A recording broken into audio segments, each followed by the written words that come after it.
Folks, welcome back to Nostalgianomics. If you like these longer form rant style videos, this one is for you. Enjoy. Today I want to talk about a whole plethora of things. One being why I do what I do and where my perspective on the hobby comes from, because a lot of it comes from me being a hybrid, right? Having my hands in all different parts of this hobby instead of just honing in on one aspect.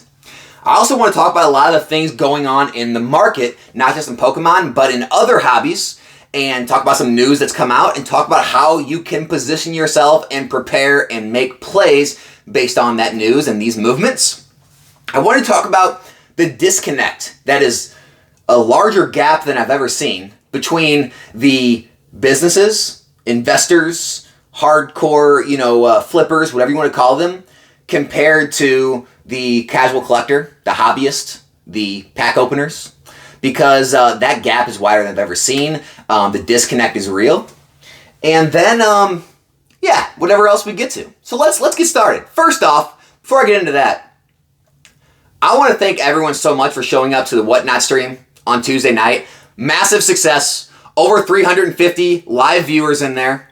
Dropped down to 200 when we were a couple hours in. And then by the time we ended, 4.5 hours later, we were down to maybe 100, a little under 100 live viewers, but very, very huge success. I had to cut off orders at the end. I had to tell people, hey, I can't take any more orders. We're going to be ending it. And I literally had an order come in when I said that at the 4.5 hour mark. And I still took it. But after that, I didn't take any more. But I wanted to say, anyone who got through that disaster with me, I just said it was a huge success, and I said it was a disaster because it was a disaster on my end, learning the platform, making mistakes as I went. If you ordered packs and got refunded because I didn't get your order, I apologize. If there's any problems with your orders or your cards, let me know. I will make it right. I will fix things. Just reach out to me, and we'll go from there. I do plan to have more streams in the future. I will have the platform more perfected, and none of those issues will happen in the future. I promise you. All right. That kind of brings me into talking about the disconnect, right? Let's start out with Paldean Fates, okay? The disconnect in this set is some of the largest I've ever seen. You have the stores and the people who invest and the people who make plays hating on this set. Hate it. They think it's a boring copy-paste set from Shining Fates or Hidden Fates. They think there's too many hits to actually get the hit that you want, so it doesn't make sense to open the packs. They don't like the margins out of the gate because it's cheaper out of the gate, so there's not enough margins for the stores. You have the investors not liking it because they printed too much of it, and they don't think it's going to do well for a long time, so they don't want to invest in it, whatever it may be. You have just tons of negativity, right? And by the way, that negativity expands into the whole market investor side of YouTube. And you've heard me talk about it before. I'm not attacking any creators, but it seems like YouTubers and their comment sections and their chats are more negative than I've ever seen on Pokemon, right? They think, they're printing too much. The demand's not there anymore, so there's too much product in the market. It's not moving up fast enough because everyone wants to get rich quick. They think, too many people are grading. The margins aren't what they were. You can't just throw any card into plastic and make $1 million and buy Lamborghinis anymore. So since it's not that easy to grade and make money, I'm mad about that. They're mad about the fact that you can't just open up a store and buy a bunch of sealed product from distribution and then immediately flip it on the market and make free tendies. So that they're mad that the margins aren't there in sealed product. And because of all that, I think a lot of investors will eventually start to leave because they get sick. They're not getting the get rich quick stuff, right? The One Piece stuff will dry up and they won't have anything they can get free tendies on. I think businesses will close because a lot of people probably open businesses thinking that, well, all I gotta do is get distribution and sell sealed product from one place to another and I'm done. I just keep ordering more and selling it. It's easy money. And they haven't structured their business in a way where they have multiple streams of income. And so I think a lot of those sealed product businesses will dry up. But on the other side, the collectors, they're having a blast. They love Pokemon. I've seen it. Remember I told you I'm a hybrid, right? I'm not just a business investor. I do the pack openings. I listen to collectors as well. They love this set. They love it. This set is the most requested set I've had to be opened since 151 was released. Way more than people wanted to open Paldea. Way more than people wanted to open Paradox Rift. Everyone wants to open this set. It's second to 151. People love it. By the way, not just want to open it, they love the hits. They're happy with the shinies. They're happy with the full arts. They actually enjoy the cards. They're not getting on TCG Player immediately and going boop boop boop. Oh man, it's only worth 237. I hate that card now. That's not what collectors do. That's what the investors and people who run businesses do, right? And that's where the disconnect is. And I've never seen it this wide before. I've never seen so much positivity and so much negativity in the same exact hobby. Even the chat. If you would have showed up to my One Piece chat, if you show up to my box breaks, by the way, I have a live box break tonight. If you guys want to show up on the channel here at 7 p.m. Central Time, it's February 1st if you're watching this today. But everything's positive. Everyone's having a good time. Everyone's cheering each other on. People are very supportive. Even when I was screwing up on Whatnot, right, during the stream, and I was trying to figure out the app and I was making mistakes, people were all, okay, hey, don't worry, Alex, take your time. You're good. If you make a mistake, it's no big deal. We understand it's your first time. I had people reaching out to me afterwards saying, hey, I don't know if you got to my pack or not. I don't think you did. If you didn't, whatever you want to do. If you want to send me packs, that's fine. If you want to cancel it, no big deal. I get it. I know you're not. I know you're going to get better. Like, super supportive. Could you imagine making mistakes in front of like the investor market side? Oh, you get creamed. You get crushed. You get crucified. And I mean, that's just the two different segments of this hobby. You have everyone having fun, being positive, all being friends, very inclusive, and then you have this investor market side where everyone's at each other's throats, hating each other. That content creator doesn't like this content creator. They're making content against them. They're mad at this product. They're mad at those grading companies. They're mad at this, hate that guy. It's crazy. It's wild, and it's all happening in the same hobby at the same time.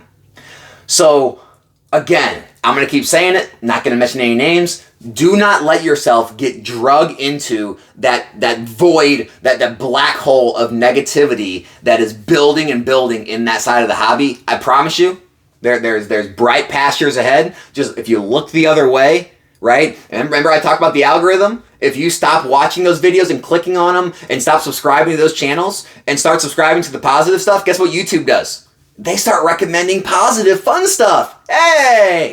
Next up, let's talk about One Piece. Reprints are announced. How far back those reprints go, we don't know. We do know one thing. We're not getting any more Blue Bottom Romance Dawn. We're probably not getting any Red Bottom, right? Paramount War, okay? Because they're going to be in the new boxes, right? They're going to be in these new style boxes where they're smaller boxes and they have white bottoms. So even if they do reprint Paramount War and Romance Dawn again, I'm sure it'll hurt the price, obviously, but I think you're safer in the original style box because those are always going to be the first and they'll probably always have a good premium to them. Now, as far as Pillars of Strength, Kingdom of Intrigue, and Awakening, guys, I hate to say it, we probably are going to see some price declines. If it's me, which it is me, I am selling some of my One Piece product. I am moving out. I am taking profits while they're up. I do expect them to get reprinted. I do expect them to drop down, at which point I will most likely buy in again. And then what I do, how I work my books and my numbers, what I do is when I buy into the same product again, I just take the profits I already made. I build that in to my dollar cost average in the set. And so that way, in my mind, I'm going to be like way, my cost basis on these sets is going to be down to almost nothing. So the risk is almost none because I'm going to take advantage of selling at the tops up here and then buying back in after the reprints.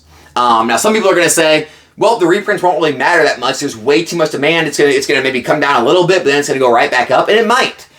But I do feel like even after shipping and fees or whatever you want to take out, I do feel like there is a play right now to kind of realize some of the gains and be able to buy in at a lower cost that is going to be even lower than what you're going to eat on fees, shipping, getting out of the products. So that's my opinion. I think One Piece is still strong. I think this shows it. They need to reprint all these sets because they're getting so much of it bought.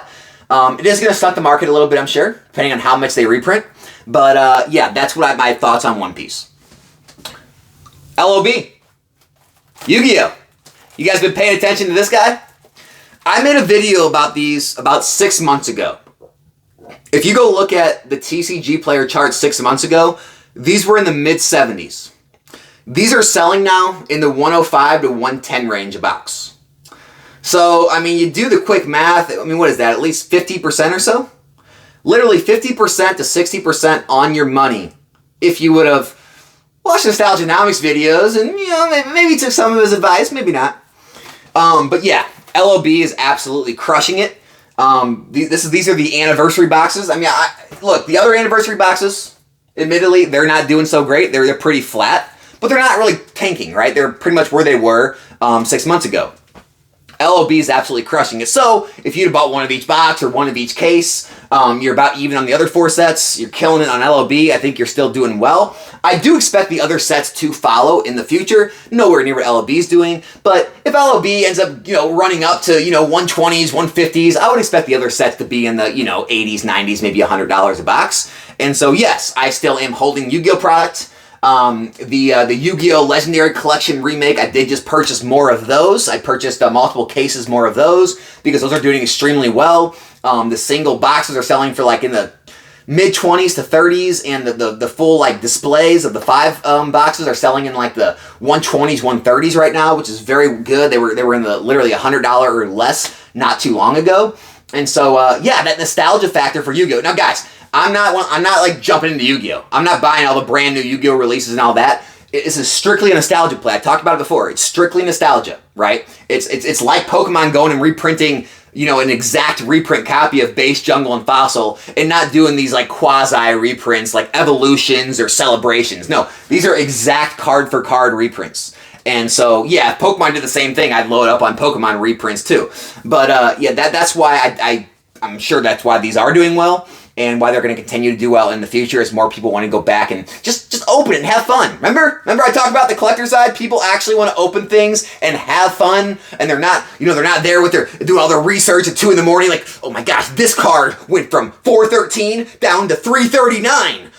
I have 5,000 of these cards. I just lost all kinds of money. They're not doing that. That's not what people do, right? That's not the average person. And so that's why that's doing well. Let's talk about 151. The reason I moved in a bunch of 151 recently, right? I've been stocking at 151. People say, well, reprints are going to come. Maybe, but maybe they don't come for the Ultra Premium collections. Or maybe they aren't enough and people continue to eat it up. The reason that 151 is doing as well as it is, people legitimately love this set. They just love it. I told you, other than Paldean Fate, 151 has still been the most asked to be ripped on my box breaks. And it always sells the most too when I have it. Everyone loves to open 151. They love the cards. It has good pull rates. It has good. The values have kept up. The values never dropped. The top hits in the set, the values just never dropped. They've kind of, kicked around in a certain kind of trading range. They've never fell off. And because of that, 151 continues to be extremely good. The ETBs are almost $60. The UPCs are in the 105 to 110 range. This is TCG Players, sold pricing. And so 151, it's going to continue to go up. It can go up in the ETBs can go in the 60s and 70s if we don't get a reprint in the next few months. The UPCs, if this continues, I don't know, 120, 130 is not out of the question if we do not get reprints. Just saying. So remember all those bricks, right? Remember the investor side? Remember them? The market side? Oh, those UPCs, they're everywhere. We got tons of them. They're bricks. $80. I'm gonna just like throw them away on TikTok deals for like 60s. And no one wants these things. I'm over here, right? Different perspective. I don't have that perspective. Like I do run a business. I grade cards. I break down sealed items sometimes and sell things individually, right? I make content. But I also do pack breaks. And I also listen to all the collectors and see what they're doing. And when I see all that, I knew in my head, I don't care what all these people are saying. 151 is going to be legit. And that's what we've seen happen. The same way that I didn't look at all the people, all the investors that were saying that TCG Classic Collection box, right? This is gonna be the play. It's so limited, it's got all the Charizard in there, and it's so expensive, and that's what all those people like, right? They like all that, all the no one else can have it because it's so expensive or so limited, and they thought that was gonna be what held it up.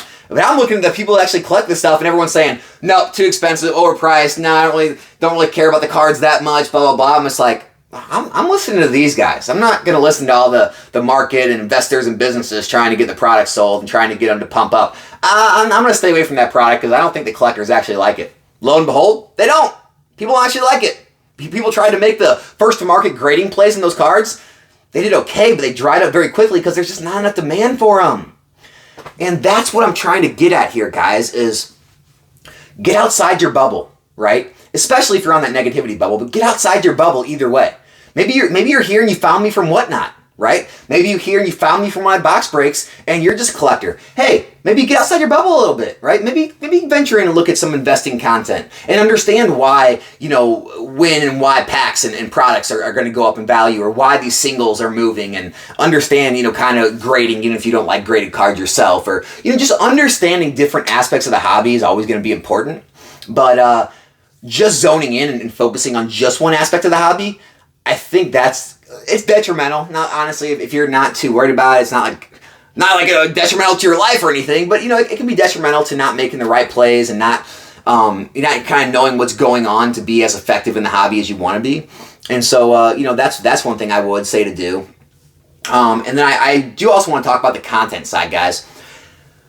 I try to be as original as possible, right? Obviously, when things happen, I'm probably going to overlap with others, but, I try not to be one of those people who's just throwing out, random BS to hear myself talk and posting, a million, shorts and TikToks and Instagrams and a million videos and talking about all the same topics that everyone else did. Yes, I did cover the MetaZoo dying, and I tried to give a different spin to it, but yes, that can be seen as, okay, Alex, you're just copying other people. I get it. I try not to be, guys. I try to be original. I try to get a different perspective. I try to get you to see things that maybe others don't, and make plays that others don't, because they're just not being talked about. They're not in the limelight. They're not the, kind of the cool kid. They're not the thing that everyone wants to be a part of, because usually those are the things that you're going to find the best potential in, that everyone's not doing.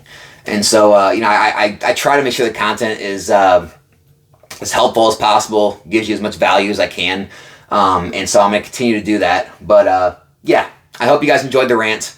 I hope you did take some stuff from this. Obviously, nothing in every video is going to be for everyone, right? And not every video is going to be for everyone, but everything in this video is not going to be for everyone. A lot of you say, Alex, I'm not buying any stupid Yu-Gi-Oh product. Great. Alex, stop pumping up One Piece. Great. No problem. Alex, I don't want to open packs. No problem. Alex, I don't want to invest. Great. It's just something for everyone. Like I told you, the reason I do it all is because I don't want to get bored, right? I want to have a million different things going on that's all different, so every day is a surprise. It keeps me having fun, right? It keeps me excited about things. But hey, if it's not for you, I'm not pushing anything on you. I'm just trying to give you the facts, give you the dealio of what's happening out there, and so you can use it any way you see fit. So that's all I got. Box break is tonight, 7 p.m. We got tons of stuff. We got Paldean Fates, 151. Paldea Evolved, Paradox Rift, and Crown Zenith packs available. NostalgiaNovice.com to get the packs, and I'll see you guys on the stream at 7. Other than that, subscribe to the channel if you're not yet. Back here in a new video soon. I'm out.